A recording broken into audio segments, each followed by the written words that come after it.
Well, good morning. Well, this morning I'm right next to the chickens here because they've started to lay. It's a fun time. This one I picked up this morning, I haven't taken in the house yet.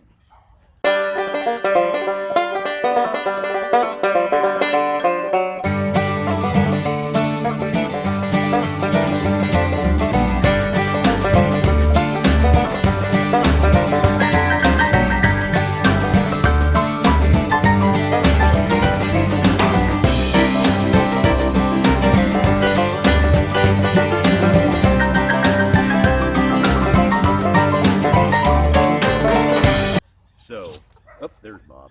Come here, Bob. They're at the point, and this happens each time, with new chickens. When they first start laying, the eggs are small, and you start getting them 1, 2, 3 a day. As time goes on, especially right now, we're in the middle of this terrible heat. But as time goes on a little bit, they'll get more consistent. When we get into late August, the weather's a little more normal. I'll be getting 5 or 6 a day, and they'll be nice big eggs. But when they're young, they're small. All right, I'm going to show you one other thing. There's not much to the chicken house, really. I just moved them so they get fresh grass every morning, and they go through it. By the end of the day, that little patch of grass is pretty well scratched to death. So I'm going to show you a little bit, give you an update on the tomato steaks. So here we go.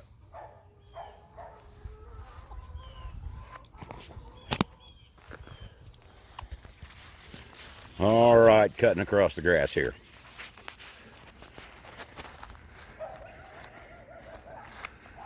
And over the electric fence. Okay. Well, now, I started experimenting with this last year. And this one is one that I've lowered him down a couple of times so that he wasn't clear growing up over the top of the stake and I had nothing to support it with. And as you can see, the stem just bends on around. Now I've got some more leaves at the bottom that's about ready to come off. As soon as they start getting yellow, take them off. Take them off. They're not doing you any good. And reality is that, since it's just another disease hazard. But anyway, as this thing grows, I'll just kind of wind him around the pole and keep lowering him down. Throw another little loop in the string, unhook it at the top, throw the next loop on, and that'll let him have a little more. And that way you can go all summer long. And if you're doing a pruned tomato plant where you don't have the suckers, you don't run out of steak. And mine are doing pretty good. In this heat, the tomatoes aren't ripening right now. And there's nothing you can do about that. Just wait for it to get cooler a little bit. Gets back into the 80s, things will do good, But right now they're just kind of in stasis, but they're healthy and looking okay. I got one plant down here that this little booger just stunted. I don't know what. I probably should take those 2 tomatoes off because I suspicion it just set those two too early and just the plant isn't growing. But I'm not real worried about it. I've got these 6. And as you can see, there's tomatoes on every plant. And so, it's not really a big deal.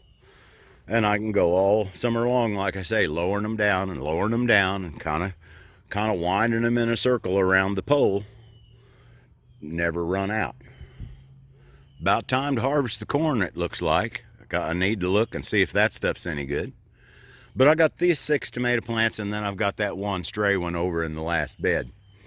Which strangely, like I say, this plant has been watered, it's been pruned, and for whatever reason it's not growing. And the one next to it isn't growing a lot. The other 3 are doing great. The other 4, they're just going nuts. But then when I go around and see, here's my patch of dammit grass. You see it's right in between these 3 beds. And so it gets into the ends of these beds. So I'm constantly pulling that darn stuff. I'm afraid I'm just going to have to go nuts on it and do something with maybe a little Roundup or something. This plant that I've done nothing to is all of a sudden going crazy. It's just growing all over the place.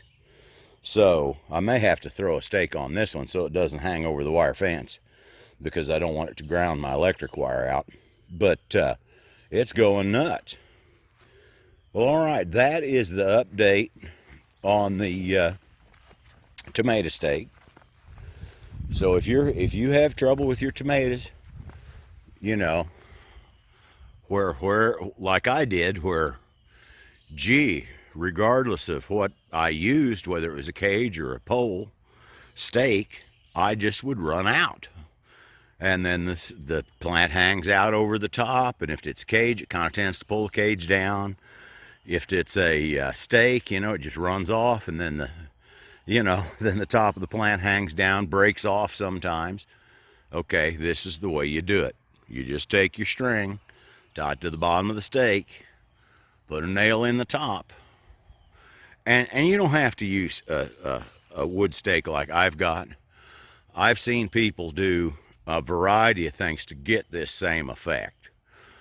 One guy puts up a framework around the top of his bed so he can just hang strings from wherever he wants to down to the ground. That'd work fine. I know another guy that builds almost a suspension bridge kind of thing, where he's got a couple of hoops that he's made out of tubing that go across, and then he runs wires across them and guides them down to the ground in between at the ends of his beds, you know, where it kind of almost is a suspension bridge thing, and then he can run strings down from those wires.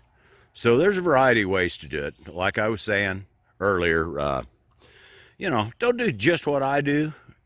Okay, go ahead if it's something really just fits your need and you like it, but be creative. Come up with whatever you think you can do that'll work. Just keep an open mind and have fun with it. Good green beans this year. Very good. Been just picking them and getting a batch every 2 or 3 days or so. Probably should be picking them again about tomorrow. I see a lot of beans in there. All right. Well, thank you. I want you all to have a quality day. There's Bob, kind of checking things out and patrolling. All right. Bye.